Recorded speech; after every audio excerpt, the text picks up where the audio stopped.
So, if you enjoyed today's video, I will highly recommend you come to our meditation meetup. We're going to be having on the 12th, I believe, right? On the 12th, it's going to be Sunday the 12th, all right? It's going to be at 3 p.m. in Bushwick. Only 8 people could attend. So if you guys want to attend, click in the description down below. It's going to sell out pretty fast, to be honest with you. So buy it now before the tickets run out. Or if you're part of my Patreon gang, right, you guys can order it. If you're part of the Patreon, you guys can watch it for free. We have one free live stream per month. So just become a $5 Patreon supporter, and you guys will get the link by today. Actually, I'm gonna send the link, and you guys can check it out for Zoom. Or you can purchase it for $10 in the description down below.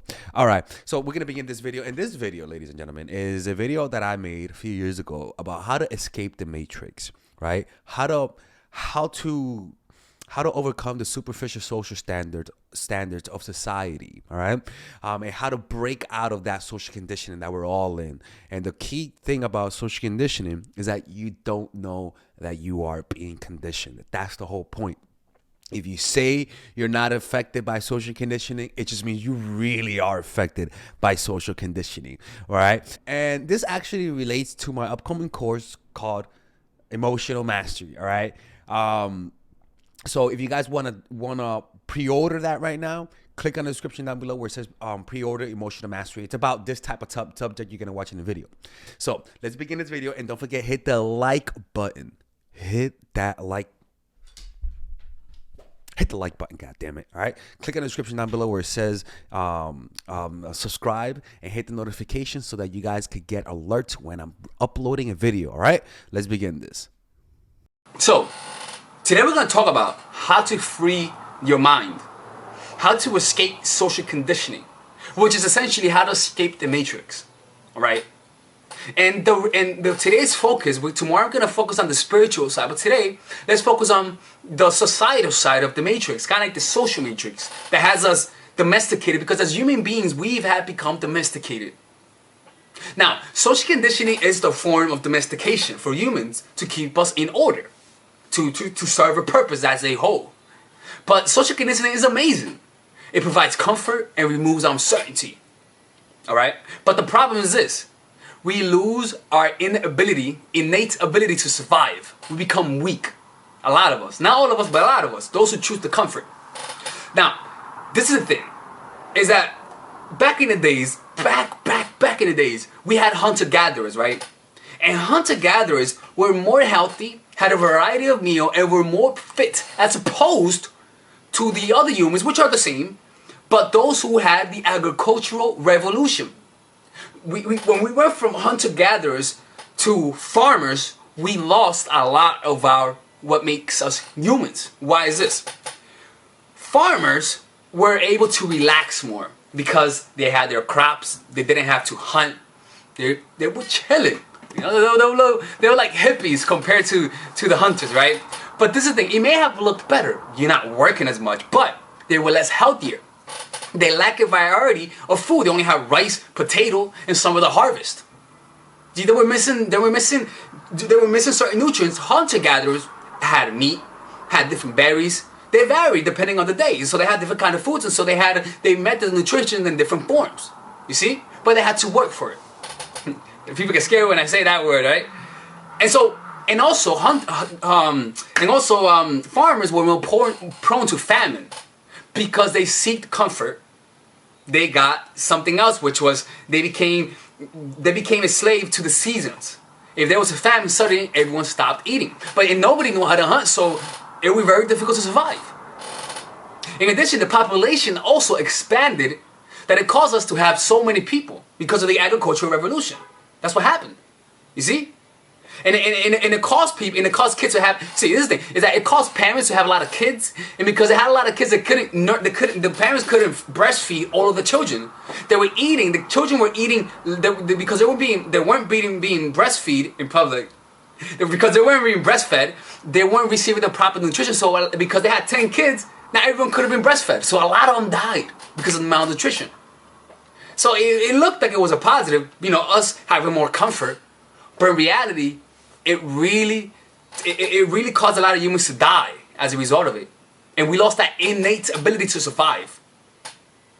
It domesticated, and once again, we're going through that same phase once again, the domestication of humans, but electronically speaking. These are things that because the easier things get, because technology is going to keep advancing. And so it's going to get easier and easier and easier and easier. You know, next time, then what's next? What's next? A human robot that's a sex doll? Hey, I told you, hit the like and subscribe button. I know you're not subscribed to this channel, all right? So hit that like button before I close it. Yeah. So these are things that humans were made for challenges. The society, the matrix that we live in, wants to give you comfort. You see, it wants to give you comfort. So, because of that, we don't question the reality that we live. We say this is normal. We say going to work is normal. We say not following our dreams is normal because we need to satisfy the whole. Now, let's talk about the mass confusion theory. So I can show you how to challenge those beliefs so that you can step out of the matrix. Because in order for you to step out of that matrix, you need to first learn how to challenge your belief system. Because that's what's keeping you trapped in your mind-made prison. So, let me ask you this. We as human beings have learned to trust authority. Because if they're right about this, they must be right about that. I mean, as children, we were raised to trust authority, to listen to authority, right? And so we lose the ability to depend on ourselves to live in comfort because we say to ourselves, I'm not going to think for myself because everything's given to me. So I'm going to just go with the flow. Oh yeah, I want a good future, but I'm going to still go with the flow. So that's why a lot of people live their lives, and then when they live it, they say it wasn't like we intended. They didn't know that they were trapped in that little pathway that every motherfucking human has to walk through. You see? We see comfort and comfort only through acceptance of others as well. So that comfort that we also got from depending on other people, from not thinking for ourselves, it causes us not to also not think for ourselves to find ourselves. So we need other people's thoughts and validation to accept ourselves. We need other people to accept ourselves. So as we see, we become a society that needs each other. And that's great. But at the same time, that's not. Because we've grown to be little pussies. We need each other. We can't think for ourselves. We never fact check. We just hear someone say something and we trust it like it's the gospel. And that's not how we should learn. Because that's where mistakes creep in. So because of that, our need to survive causes us to learn faster. Because we want to fit in. We don't want to stand out because standing out equals not being part of the whole, and as a result, we feel emotionally and mentally dying per se, rather than physically dying because we have all of our biological needs met. So in order to survive, rather than looking inside ourselves, how we're used to, we look onto others because this is a community. We need each other's validation to know we're right. It becomes like an echo chamber. And this is where the manipulation of our perception begins. We see that we're inadequate to think for ourselves, and then we need somebody else to think for ourselves. People learn fast, especially if they are in need of that information. This is how I learned all of this. I learned because I was so hungry for this information to apply it that I somehow learned it pretty fast. People are fast learners, especially if they're influenced by their friends and people who they care about. We're used to learning from each other. You know, that's why we have mirror neurons. And this is good and this is bad at the same time because we have two different forms of learning. We have first-hand experience, which is when we actually do things and we actually learn for ourselves. We learn that jumping into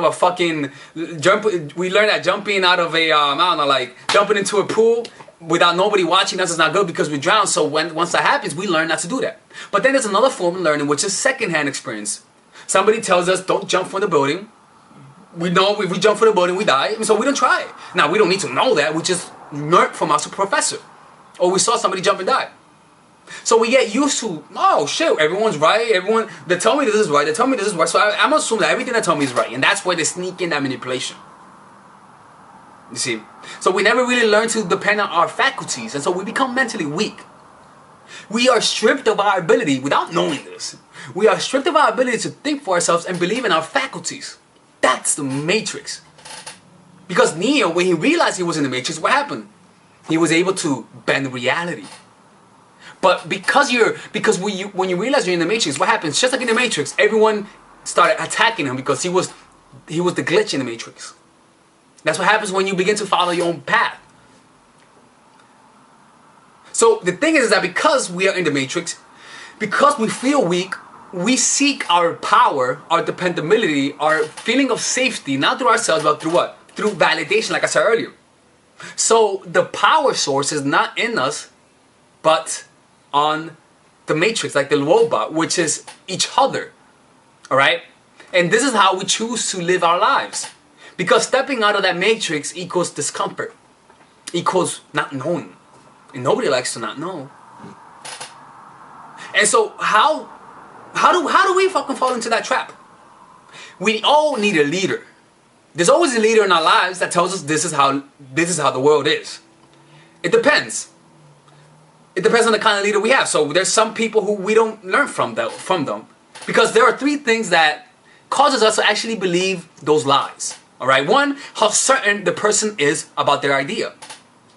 A person's certainty is felt. If we listen to the person and he sounds like he believes in what he's saying and he's convinced that what he's saying is true, we're gonna believe him. Have you ever, for example, like have you ever had anyone, like earlier I was like, a lot of the things I say in my channel are lies. I lie a lot in this channel.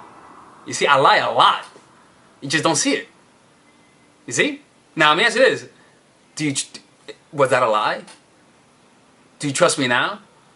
Like, was I lying about lying? Or am I really just playing around with you? So as you can see, by simply causing you to question, now you're like, what? Interesting. Is he lying or not? Is he lying or not? When you have uncertain, it doesn't matter how certain you are. If I'm able to make you feel uncertain through my certainty, you're going to believe me. That's how religions start. Somebody believes something more than you, and so you give in to their reality. It also how aligned they are with their own beliefs and their own idea, how much they live what they preach. In addition to this, which is more importantly, how the number of people who follow and believe these ideas, which is social proof. The more people follow those ideas, the more we like, oh shit, he must be right.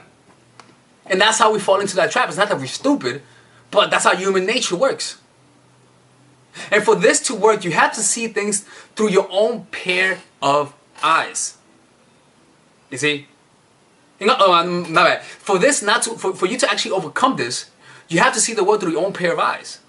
You have to learn to question your belief and consistently ask yourself, am I wrong?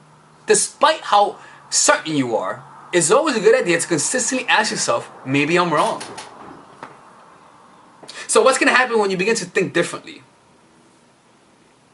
Actually, let's ask even better. What begins to happen when you begin to think like a sheep? Like when you begin to follow the herd, which is what everyone's doing. It gets you to look at the surface level of things. You don't look deeper than things. If somebody offends you, you don't look deeper. Maybe say to yourself, maybe he had a rough day. Rather, you react. You see?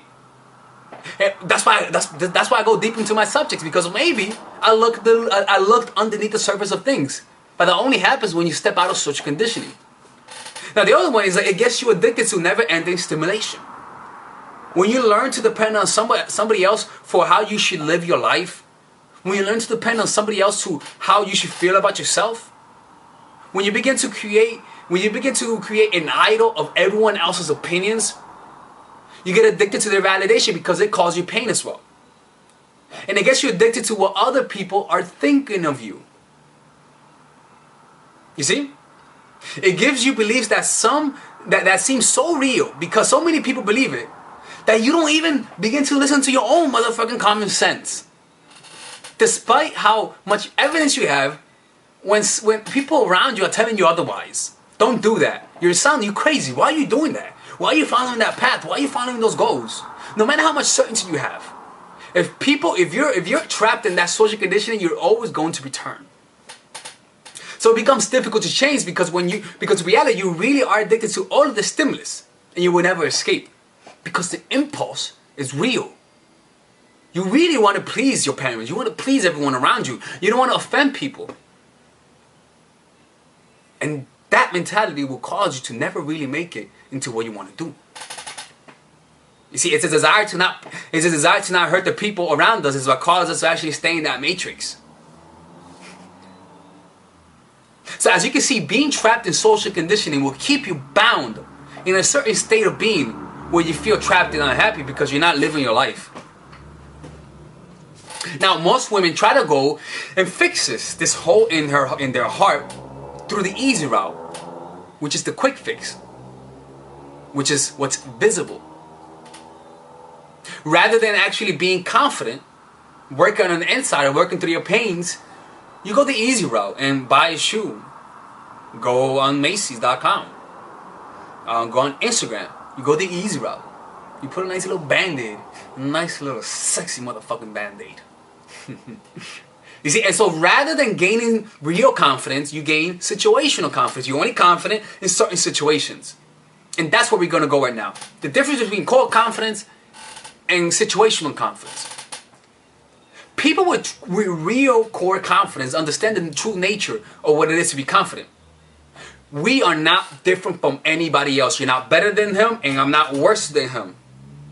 You see? So when I see this is the thing that really got to me. This is the thing that really opened my eyes. Is realizing that there's no difference between me and Will Smith. There's no difference between me and Leonardo DiCaprio. The only difference is my perception of them. In reality, they have the same faculties that I have. They have a brain. Look, Leonardo's a good-looking motherfucker, but outside of that, we all have the same thing. So the biggest shift in my confidence was this. If he can do it, I can do it. If he can do it, I can do it. It's simple. The problem is that our belief doesn't let us do that because social conditioning says, I am not like him. He is better than me. Because it teaches you to look at the surface of things. When you look deep down in the fucking core, you begin to see that in reality, all that you see, the personality, is all an illusion. What Leonardo DiCaprio is only a motherfucking brain with certain circuitries. A little blob of brain with circuitries, and the only difference is the exterior. There's no difference. At the core, there's no difference. We're all blank slates. The only difference is our illusion of self, which is in reality not real. Did you understand what I'm saying?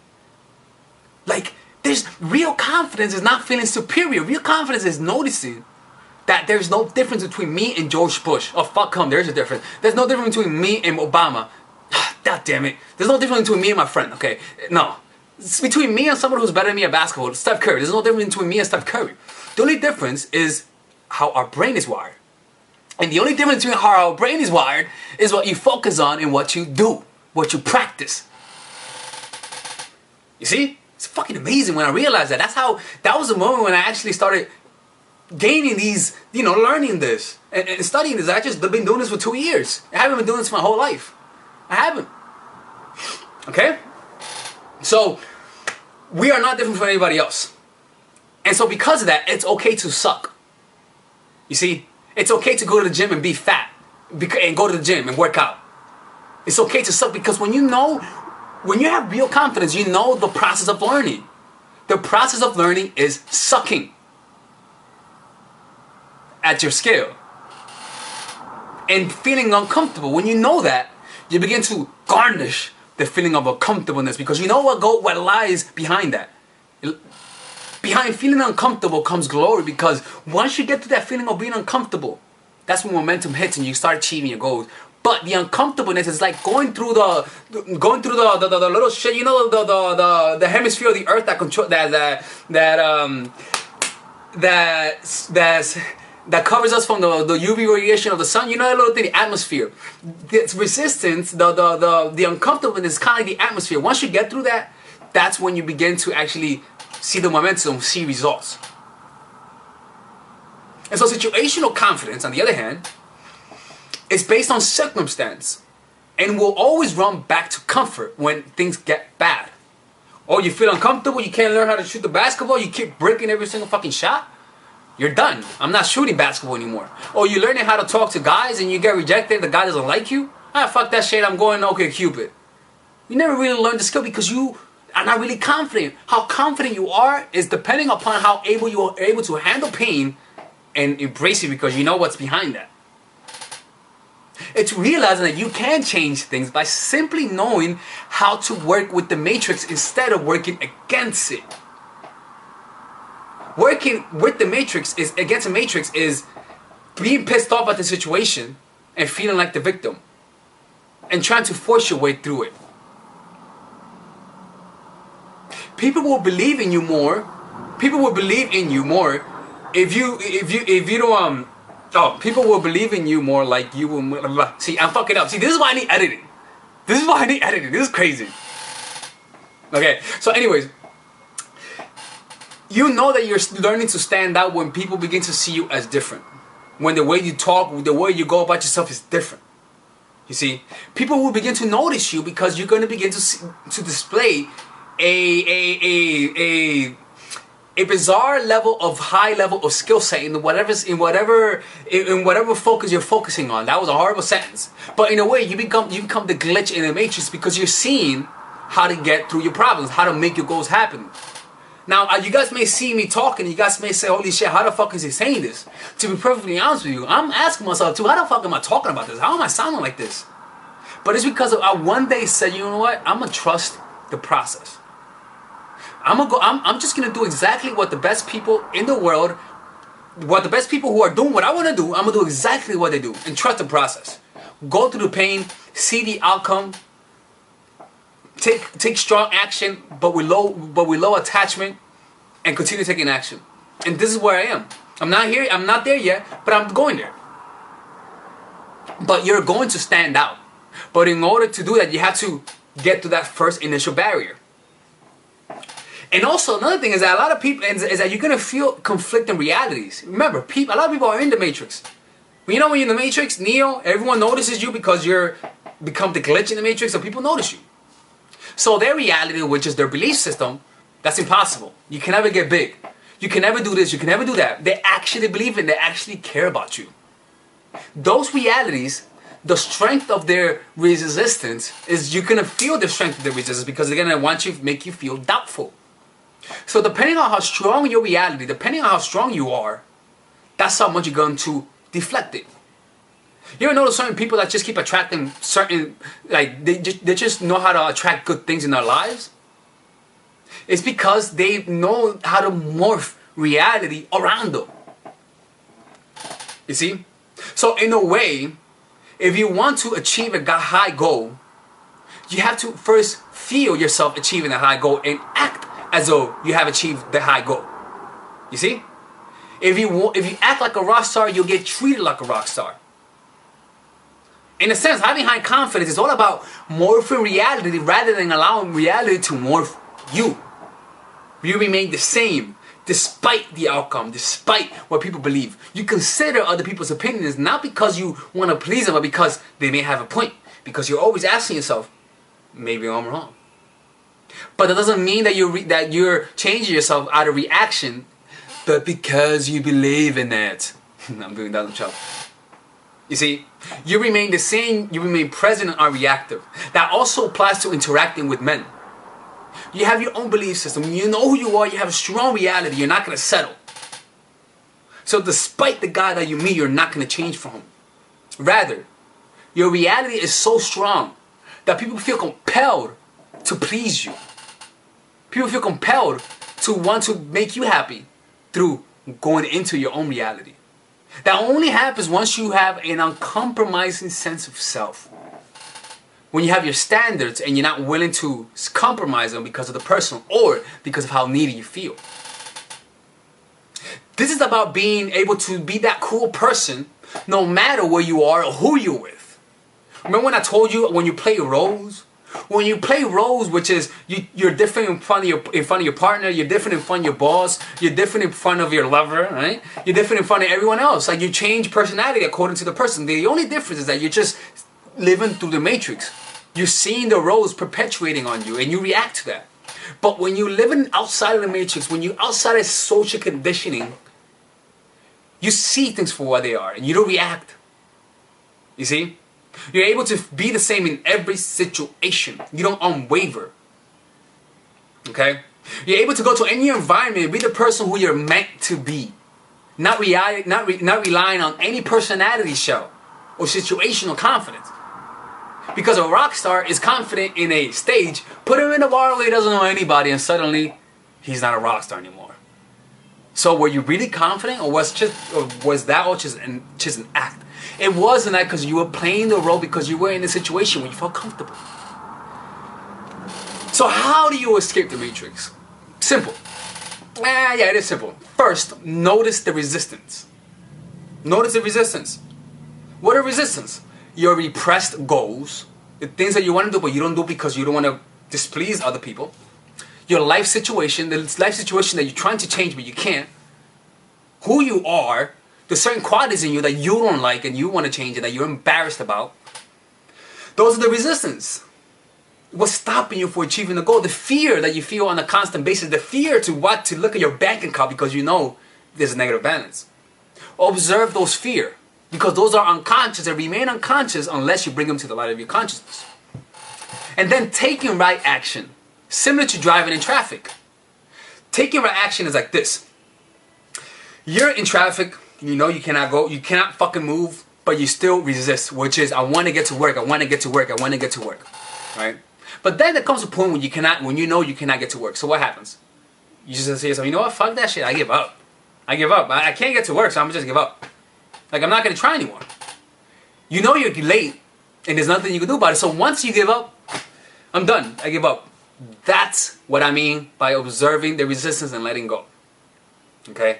That's what I mean. It's about feeling the emotion and taking right action. What was right action? You know you couldn't do nothing about it. So what you resist is when you try to do more than you can't. Taking right action is simply feeling the resistance and taking action regardless. The most powerful people are those who can walk through the fogs of emotions. If you don't like giving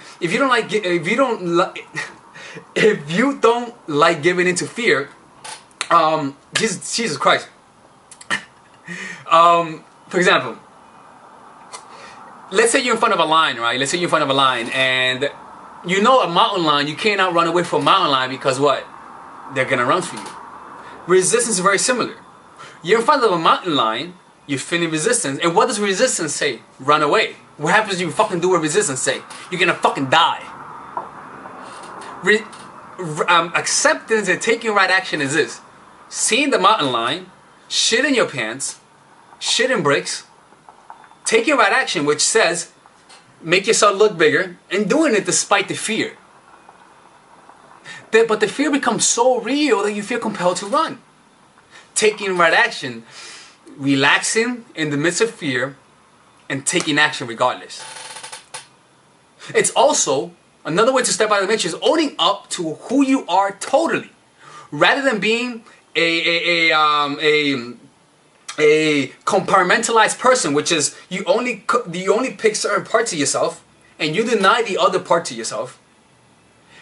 You want to become an integrated person where you accept every aspect of yourself. You observe the things that you're proud of, and you also equally observe the things that you're ashamed of, because we usually try to suppress the things that we are ashamed of from our conscious awareness. The way you step out of the matrix and become free from social conditioning is being aware of all of the things that you're ashamed of, because those shame and fear come from social conditioning. You see, so there's going to be no such thing as good or bad parts of you. Now, there are things you want to change, sure, but you don't resist it, which means, oh, what, you broke your leg, you can't move, you don't have a leg anymore? What can you do about it? Okay, resistance is wanting to walk, and only wanting to walk. But you know you can't walk, so you resist and you're mad. See, that's resistance. Right action is this. Observing that you cannot walk, accepting that you feel shitty, not being ashamed that you feel shitty, allowing yourself to process that feeling, but also looking at other alternatives. Getting a fake foot. That's right action. Like it's taking the logical step despite the emotion. That's what maturity is. Emotional maturity. Being able to have emotional regulation, which is a sign of maturity in an individual.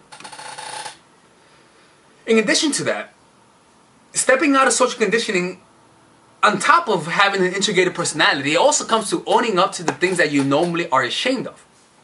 For example, if you smoke cigarettes, and your parents catch you smoking cigarettes, and you're ashamed of smoking cigarettes, what happens? You're smoking cigarettes, and your parents are like, how dare you smoke cigarettes? And let's say you're ashamed. Oh no, I wasn't smoking cigarettes. I'm sorry. What happens? Now they know you did something wrong, and that feeds it. Now they know that you're wrong. They put themselves in a place of morally right, and what happens? They're able to make you feel shitty. But then, that's you being in social conditioning. Let's say you step out of it, and what happens now? Smoking your cigarette. Are you smoking cigarette? Oh shit, yeah, I am. I didn't want to see it. To be honest with you, I didn't want you guys to see it, but I do smoke cigarettes. I'll put it out for you guys. How dare you smoke cigarettes? Sorry, you know. I'll stop smoking in front of the house though. How dare you? How dare you? See, they have no control. They can't guilt trip you. You accept, you own up to it. You see? And so that's what happens, that when you own up to the things that, when you own up to yourself, let's say you own up to yourself, you fucking own it. So people cannot really control you anymore. You see, it's one of the craziest things. It's kind of like, I apply it to talking to women, where I'll talk to a girl and the girl will be like, are you hitting on me? And you own up to that shit. Yeah, I'm hitting on you. That's more attractive. As opposed to, are you hitting on me? No, of course not. I just thought you were cute and I want to say hi. Like, you bitch out. So owning up to what you do is like this. It's like, what, you like to suck dick? You know, you don't say that shit to everyone, right? You're not ashamed of it, right? But when you are given the opportunity to talk about it, you own up to that shit. What, you don't want to be a mom, you don't want to have kids, you own up to that shit and you tell that to people. Because people try to put you to shame because you're not following the path. No, you own up to it. Like, yeah, I don't want to have kids. You don't allow people to make you feel shitty. First step is owning up to the things that you do. It's not being ashamed of it. And if you are ashamed of it, I want you to observe the shame. So you want to go deeper and deeper into the resistance. You feel ashamed of being ashamed, observe yourself being ashamed of being ashamed. But the thing is that you got to get deep into your thoughts that's causing you to feel that shame. And just observe it. Observe it, because when you observe it, you're accepting it. You see? So a way to step out, so once you understand this, right? This is what I like to do things, right? Is that a very easy way to actually step out of the matrix is to set extremely high goals. Setting high goals and becoming obsessed with achieving that goal. Because when you become obsessed with achieving that goal, we usually achieve whatever we obsess about. Think about that. We usually achieve anything that we obsess about. We just obsess about the wrong things. We obsess about the wrong things. If I would have okay, so let's keep talking. So what do? Become obsessed with a certain outcome. Find a goal that you want to do, not the goal that everyone else wants you to do. Just find the goal that you want to do. And the first step to doing it is actually becoming curious. I'm not kidding. The first, see, I used to be a social worker, right? And I hated it. And so the first thing I did was looking for the best jobs in America. And the first thing was a computer programmer. And I learned how to become a computer programmer in like a year. And I found out I didn't like it, but I took that first step. I already had momentum. So when I found out that wasn't for me, because of the simple momentum, I was able to shift gears and go into another goal. I was shifting, zigzagging, until I found the right path. And I may even be zigzagging, I may not even know, because at that moment you think you're in the right path. But that's the thing, is that you will never give up. You will never give up until you achieve that goal. But the only way for you to not to achieve that goal is to give in to the conditioned responses that people try to instill in you, which is fear and looking for comfort. You want to step out of that. All right? You want to step out of it. Set high goals, extremely high goals. Read the book Psycho-Cybernetics. It talks all about that. Because if I keep going, it's gonna be a long time. Now look, I'm sorry that the video broke out. It only records for 30 minutes. I don't know why. It's kind of shitty for that. But yeah, this is how you do it. This is how you step out of the matrix. This is more of the societal perspective. Tomorrow, I'm going to be talking about the spiritual side of how to step out of the matrix. And we're going to talk about how it relates to quantum physics. We're going to talk about relativity, the theory of relativity, to put everything into one little theme, so you guys can have a good understanding of this. I hope you guys understood what I said, and I hope you guys received some value from this. This is my first time talking about this on camera, so I may have sounded a little off. But anyways, this is Alex. Take it. Yesterday we went over the how to escape the matrix from the perspective of society, the way that society has us trapped mentally and has domesticated humans to become a soft-powered version of who we are, unable to tap into our true potential. So today we're going to speak about the spiritual side, and also we're going to add in some of the scientific side, which will relate to quantum physics and speaking about the state of reality, right? And so, mind you, I am not a fucking physicist, a theoretical physicist. I don't know any of that stuff and any of that kind of stuff, but I'm always curious, and I'll explain to you the things that I could explain to a certain degree, okay? And these are my notes that I take. I like to watch a lot of science channel like PBS Space Time, and I like to take the notes of the things that I find interesting. So I'm gonna read to you some of the notes that relates to the subject, so we can go very deep into the subject. So, just like in the movie, wouldn't it be dope if we had the ability to control the Matrix like Neo could? Wouldn't that be amazing? Like literally, like able to control our reality. There is a way for you to do that. Now, let me show you a perfect analogy of what happens when you're able to know the rules of the world that we live in and using it to actually control it. Because today we're going to be speaking about how understanding the Matrix is becoming enlightened. And look, it sounds spiritual, and it is, but there's also a scientific side to it that makes sense. If you give me the time of your day to let me explain to you. For example, you know when you're dreaming, right? You know you're dreaming, and you know that when you're dreaming, you don't know that you're in a dream, right? You're in the dream, you're just going about the dream. And you think you're awake. Only you know that you were dreaming only when you wake up, right? That's when you know that you're dreaming. So it's very similar. There's something that's called lucid dreaming, where when you dream and you realize that you're dreaming, which is to say, you realize the kind of the current state of your reality at that moment in time. You know what's going on. You awaken. Suddenly, you're able to control the dream. Suddenly, you're able to become lucid. Now, I practice lucid dreaming a lot, and I'm gonna tell you a funny story about that. I initially got into lucid dreaming because, you could have lucid dream sex, right? And I was younger, and I was like a horny little kid. And I learned about lucid dreaming, and funny enough, when you're in the lucid dream, I did not know that even though you're in a dream and you control your dream, the females could say no to you to have sex. That's the craziest thing in the world. And I was like, first of all, I was like in a dream, I was like, first of all, I was thinking, I got into lucid dream to get laid because I wasn't getting laid on the outside world, and now you're telling me that my fucking dream is rejecting me? You talk about something serious. I remember, I was dreaming, and I imagined the girl, right? And she came into reality, in the dream. That's what happens when you practice it. And I tried to have sex, and she wouldn't. She literally would look at me, shaking her head, and just fucking disappear. That's the craziest thing in the world. Anyways, I'm going out of the subject. The point is that once you realize you're dreaming, that's when you awaken, and that's when you're able to control your dream. But the funny thing is that prior to that, you didn't know you were able to. You didn't know you had all of these powers. Prior to this, you didn't know you had the ability to control your dreams. You see what I'm saying? There is something that humans have. There is a power that humans have that they don't realize that they have only once they tap into it. So this is what it's all about. Okay. So, anyways. So Neo is very similar to that. When he realized he was in the Matrix, and he was able to control the Matrix. But now, in the reality that we live in, it is kind of like the Matrix. I mean, it's not a simulation because scientifically speaking, if the universe were to be a simulation, a computer-generated simulation, how the fuck does pi fit into the simulation? Pi is infinite. There is no amount of space in the universe to hold the equation of pi. You would need an infinite amount of space for that. So that in and of itself, in my opinion, removes the notion that we live in a simulated universe. But it does reflect similar fundamental principles of a simulated universe, which is very similar to a pixel in a screen, like a computer. We do have pixels in the form of atoms. Little atoms are kind of like the pixels. If you look deep down, we're made up of individual pixels. Even deeper than that, we're actually more space than matter. Okay?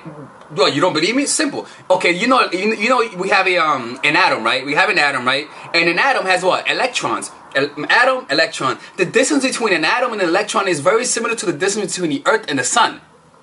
Think about that. If you were to put all of the matter that you have, like all of the electrons, bind them up together, theoretically speaking, bind all of your matter together and remove all of the space, you know what you would be? You will be a microscopic organism. That's how small you really are. So in reality, we're more space than anything else. We're more transparent. Isn't that crazy? We're more like a transparency, like a simulation. That's fucking crazy. Even deeper than that, we live in a constant state of particles going in and out of existence. They're in superposition. You could check out that. You could read upon that in superposition and also how light, the protons exist in a state of a wave and a state of a matter. Like they exist as a wave and as a particle. That's fucking crazy. So in reality, we think that the universe that we see is very still, but in reality, this shit is vibrating. And all the different atoms are going in and out of existence. So this universe is not as stable and as permanent as we appear to be. And this is where we're gonna segue into the spiritual side. The reason why we see solidity is because we're looking at things from the surface level, surfacely, right? Our minds has this tendency to try to find consistency, to not try to look too deep into things because it doesn't want to waste a lot of energy. Our mind will rather have somebody else think for us rather than think for itself because it's trying to preserve itself. But if we really look into things, we'll see that we live in the constant flux of going in and out of existence. Things are not what they appear to be, but we are still led to believe they are. For example, let me show you how. Okay, so let's say that you hate someone, right? So let's say your parents, right? I don't hate my parents, but let's say that you love your parents. They piss you off, right? Suddenly they piss you off. What happens? You begin to see them as the person who pissed you off. You see them, you say they're fucking assholes, right? What happens? You're looking at it through what? The surface level. You're looking at things from the surface level. You think that they're assholes, so as a result, you don't look too deep into it. You just attribute it as who they are. But if you would realize the constant state of reality, which is people are not what they appear to be. They are not their emotions. Rather, everyone, most of us, are a victim of our emotions. Almost everyone, almost every single person is a victim of their emotion. We just cannot control ourselves. The reason why we cannot really understand that is because we're looking at things through the eyes of the ego, which is the part of us that causes us to stay in this constant flux of unconsciousness. Let me read to you this. And this is very similar. Solidity and dependability is a mere illusion. The perception of solid reality is caused as a result of a network of relationships. You know, like solidity, like the atoms. We're not really solid. We're more transparent more than anything else. Okay? From our perspective, microscopic, reality seems permanent. If somebody does something, that means they're an asshole, and that's who they are. If we're in a negative situation, it feels as though we're always going to be in that situation. If we feel pissed off, we act on it because we feel as though we will always be pissed off. It seems permanent. Microscopically, reality doesn't appear as solid anymore. It doesn't appear as solid. Like, it's more transparent. You see? So in reality, it's all about relativity. Your perception, the perspective that you have. It's not about how can I say? It's not about truth, but more about perception. Kind of like time. Time is relative to the observer. All right. Now let's talk about it from the spiritual perspective. The reason we feel enlightenment is understanding the relative mode of existence and the ultimate mode of reality. Okay, this causes us to mistake fleeting pleasures such as validation as happiness, like validation as happiness. We then begin to find satisfaction in others' pain. Our ego begins to draw itself to what satisfies it. Okay, and repulsed by what doesn't satisfy it. For example, people who are defensive, they're people who live by their ego. They only believe and go to things that reflect their views. If you disagree with them, they're gonna snap because it threatens their sense of self. Okay, until you have become egocentric. Understanding the difference between perceived phenomenon and the nature of reality is what enlightenment is all about. So yeah, you can understand it on an intellectual level, which is scientifically, but to understand it at a spiritual level is more about experiencing it. It's more about removing your mind from the equation. And the only way for you to remove your mind from the equation is to observe the mind. Because if you don't observe the mind, if the mind is what dwarfs, is what bends reality. It makes it appear as though it makes it appear as though it's something that is really not. For example, let's say you're in the woods and you try to pick up a stick, but then you hear a sound. What are you gonna do? Because you thought it was a snake, you're gonna fucking react. But then you realize, holy shit, it's just a stick. Okay. Now what happened here? Your reality was that what? There was a snake. So what happened? You reacted. In your mind, you saw a snake. So it doesn't matter how real, it doesn't matter what was really happening, your reality felt more real than the actual reality. So as you can see, it's your mind that's really distorting your reality. It's making it appear as though things are impossible to fix. It's making it appear as though people are really assholes. Making it appear as though your life situation will always remain the way it is. Because sometimes we get to draw, we draw ourselves into the fog of emotion where we cannot see anywhere around us. We only see hopelessness. And the only reason you see hopelessness is because you're still living in the current state of reality, which is through the ego. Seeing things as permanent, having that macro perspective rather than having that deep and micro perspective, looking at life underneath the surface. So that's what spirituality is all about, is seeing through the fog of emotion and seeing reality. But the only way you're able to shine that light is through becoming conscious. But the reason we don't do that is because the current state of reality is through fear. We live in a state of fear.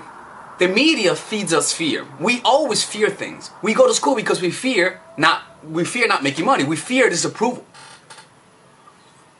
But the only reason fear arises is because we don't know the true nature of the universe. The uncontrollable emotion of fear, anger, hopelessness is a cry for help. A cry saying, I don't know how my life is going to be. I don't know how I'm going to fix my life.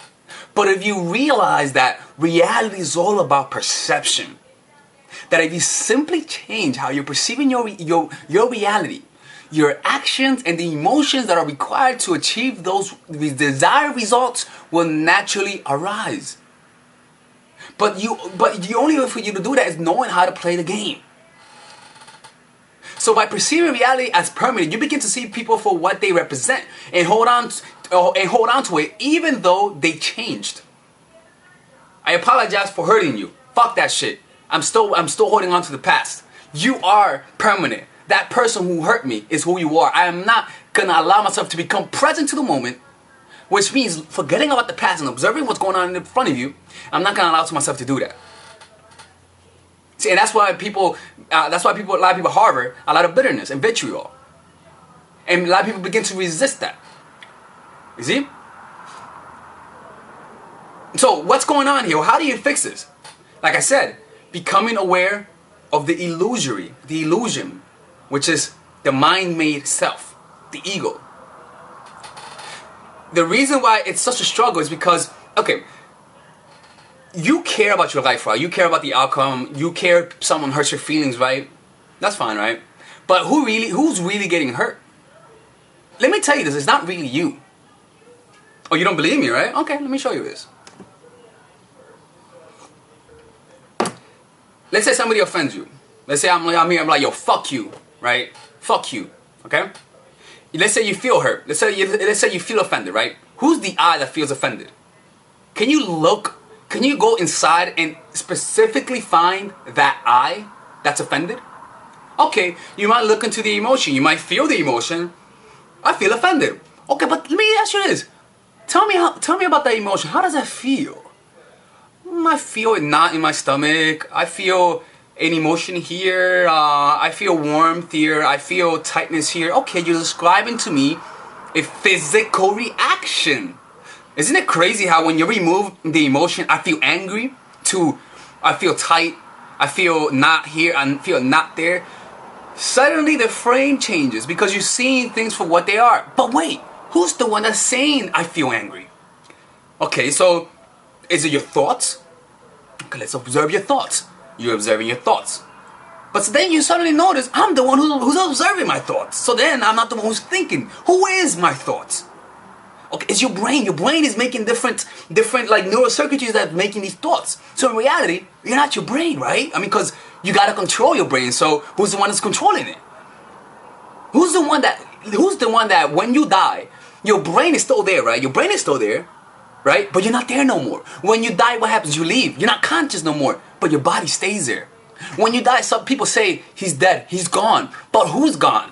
You're not gone. I mean, the brain is not gone. The brain is still there. You're just not conscious. The consciousness is gone. The brain, the body, the emotions, the reactions are still there. I mean, look at it. Like, if you look at the brain when someone died, I mean, you look at the circuitry. They still have the circuitry of pain. They still have the circuitry that if you give them a cigarette, they'll want to smoke cigarettes because they have an addiction, right? The only thing that's missing to activate it is the consciousness. So then you realize, holy shit, I'm not my thoughts, I'm not my emotion, then what the fuck is I? You can't, if you really look, you cannot find it. You can't find it. But then and then you say to yourself, what the fuck? Like, I can't find this I, but this I feels so real. It feels so real, so who am I, on whose behalf am I thinking? Who is this person that keeps saying I? It's no one. It's all an illusion. It feels real, but it's all an illusion. So once you realize this, think about it. It's one thing hearing somebody say gossip about somebody else, right? You don't get offended, right? You don't get offended. And it feels like just words. There's no meaning. But then, when they talk about you, you feel offended. But who's you now? No one. By disidentifying yourself with the person who you call you, suddenly nothing could hurt you.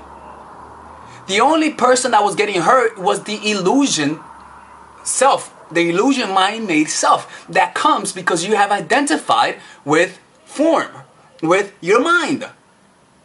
Then once you are able to step out of your mind and see things for what they are, by observing your thoughts and observing the emotion, you're going to begin seeing reality for what it is. Meaning that it's not that the reality is better, but that you're removing the fog of emotions from reality so that you can see a clear picture of reality. It's very similar to when you give dating advice to somebody else. When somebody broke up with somebody, you're able to give them advice.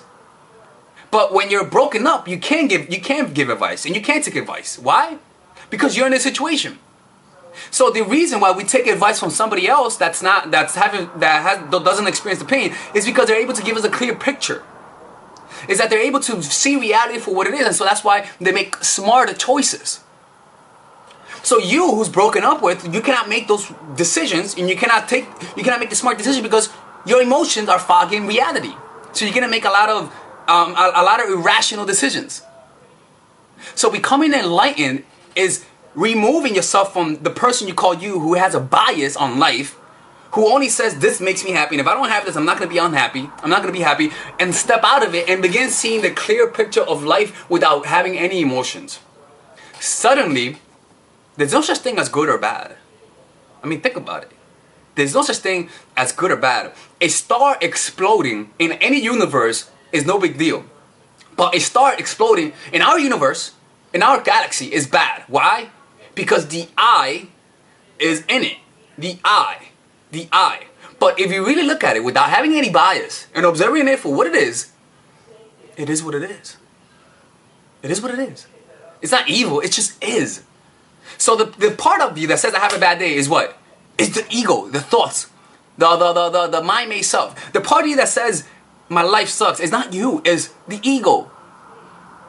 So by observing your mind, you step out of that matrix Step out and observe it for what it is. And suddenly it doesn't have any control over you. Awakening, to become awakened, is simple. Just see things for what they are. See what's going on inside of you. Just see. Become the silent witness. Just see. Attach no meaning to the situations that happens in your life. If you feel like somebody offends you, okay, somebody offends you, but if you really just look at the action, he just did something. Who offended who though? That's all in the mind. That's all in the mind. So now when somebody offends you, just observe your mind being offended. Observe the emotion. Observe the thoughts that arise out of the emotion. And just remain present. Notice all of your senses. Notice how everything's going on inside of you and feel what's going on. What I like to do is write down what am I feeling. Not saying I feel bad, but saying the physical the physical symptoms of what's going on. When you just notice the physical symptoms, you remove the I rather than noticing the emotions. I feel bad, I feel depressed, I feel betrayed. Those are all labels that the mind creates to amplify what's already pain. The amplification that's created about your mind, in reality, that's the pain. Not the emotion, but the amplification of the emotion. The matrix is what amplifies the negativity. You see what I'm saying? So, what you're going to notice is that if in reality, the only thing that makes us different from everybody else is our minds, right? It's our minds. We think we're different, so we see ourselves as different. And that separation is what causes us to see reality as a threatening thing. Why? Because we don't feel one with all things. If you really notice, we are all one. Think about it. The only difference between me and you is our brain. Right? I mean, think about it. You could have been born like me. You could have been born like me. And you would have had the same experience of being a human like me. I mean, I have no doubt in my mind that being a human, maybe the emotions are different, but the experience of becoming conscious, aware, is the same. If I would have been raised in Osama bin Laden's kind of environment, I possibly would have been like him. If you would have been raised in Kim Jong-il's environment, you possibly could have came out like him. What I'm saying is that we're not different. We're blank slates. It's kind of like a whole bunch of little of these. Like, no, for example, it's kind of like trees. Some trees are reality. When you see a forest, there are some forests that in reality are one tree. You just have a whole bunch. You just have a big trunk that creates different trees. But in reality, they're all the same trees. That's who you are. We feel different because of our mind. Our mind makes us feel different because it needs to survive by creating comparisons and differences in order to enhance itself. But once you look through the illusion, you start to see that everyone's the same. That everyone in reality is the same person. The only difference is our minds, our perception of who we are, which is distorted because of our perception, because of our ego. So realizing that everyone is the same, that there's no such thing as difference between me and you, no such thing as difference between me and Leonardo DiCaprio. If I would have been in Leonardo DiCaprio's brain when he was getting up in life, when he was becoming big, and I would have done exactly what he did, I would have had the same results he's had right now. The same results. The only difference is not who he is, it's just what he did. But the mind, because it's insecure, says that he's different because he's better. That's not true. If he can do it, I can do it. If I can do it, you can do it. The only difference is your perception. And the only way to get to that is seeing reality, which is this. We are all blank slates. There is no difference between the most successful person and the most unsuccessful person. The only difference is the mentality. And if you allow your mind to make you believe that there is a difference, you're never going to succeed in life. And you're never going to step out of that matrix. It's one of the craziest things that I've realized that helped me become a better person. It's this thing is that this is what, remember that scene in the Matrix when the little creepy motherfucking boys told Neo that the only way for you to bend the spoon is realizing that there is no spoon. So once you realize that there is no spoon, that's when you're able to change it. So once you realize that there's no difference between me and the person, that is all an illusion, that it's all governed by your mind and that your action is governed by how you perceive things, Your only responsibility is not to force the outcome, is to change your mentality and begin seeing yourself as someone who has achieved the goal that you want to do through psycho-cybernetics techniques that you can learn through in the book Psycho-Cybernetics by Maxwell Maltz. Apply that and your reality is going to change. The way I like to do things is like this. I use the self-image as a tool. People use the self-image as an identity. I use it as a tool. The one who I am the presence, the awareness, the empty slate, right? The emptiness. I use my self-image to give me motivation to achieve goals. So for example, if I want to become a better YouTuber, all I have to do is see myself as a YouTuber, see myself succeeding as a YouTuber. But the issue is that a lot of people use that and use it as an identity, which is when they fail, what happens? Their identity was tied up to that. They had high intention and high attachment. What I want you to do is have high intention but low attachment, which is this. My intention is to become one of the best YouTubers, right? But because I'm using that only as a tool, like seeing myself as a YouTuber, I only use it as a tool because I know by seeing myself as a YouTuber, it gives me the motivation. If I want to change path, all I have to do is just remove that mask and change to something that I want. I want to be a better basketball player. Okay, let me see myself as a basketball player. But I don't hold on to it. I use it as a tool rather than the identity. Who I am is not what I see. Is what is the perceiver, the awareness, the presence. That cannot change. And so that would mean that it doesn't matter what I do in my life. It doesn't matter how many times I fail. I will never ever feel attached to the identity of who I project. Because I only use my self-image as my identity, as a tool. For example, basketball players, when they retire, they feel shitty because they identify themselves as a basketball player. So when they retire, they don't know who they are. That's because they saw themselves as a basketball player, and that was great because it motivated them. But they didn't realize who they really were. They didn't go deeper and realize that they were the presence. So what I want you to do is just use the self-image as a tool.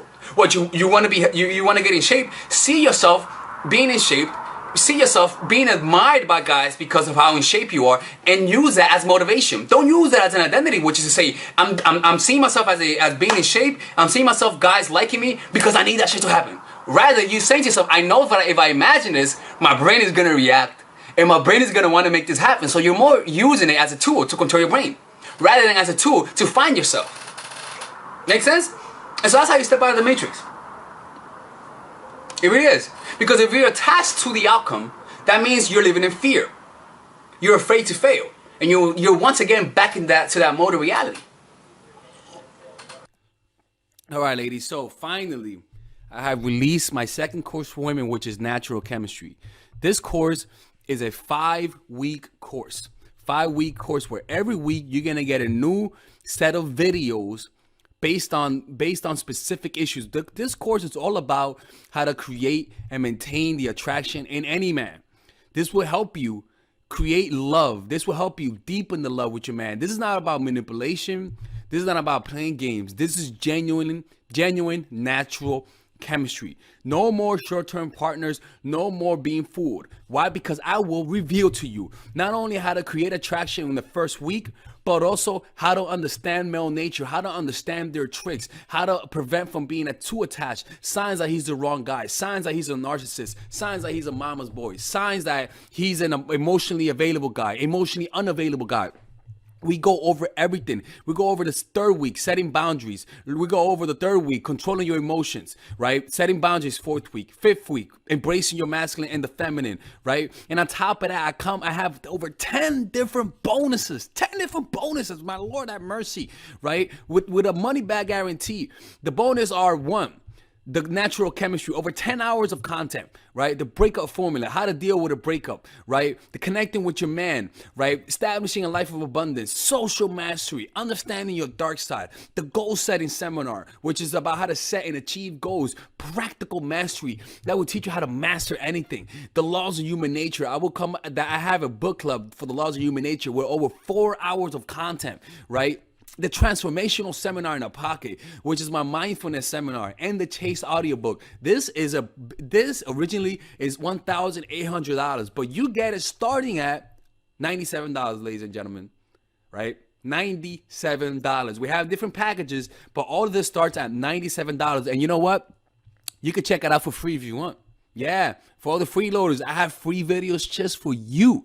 Free videos, all right? So you could just check it out for free, and then you could get out. Nothing wrong with that, all right? So, and on top of that, it comes with a 30-day money-back guarantee. No questions asked. That's right. No questions asked. I don't mind. I just want you guys to check it out because I know when you take one look, you're going to want to buy it. I can promise you. Just like my other course, the psychological game of attraction, it was a hit. You're gonna love this one. This one is not about manipulation. This is genuine natural chemistry. Order it now. All right. I'll see you guys inside. Peace out.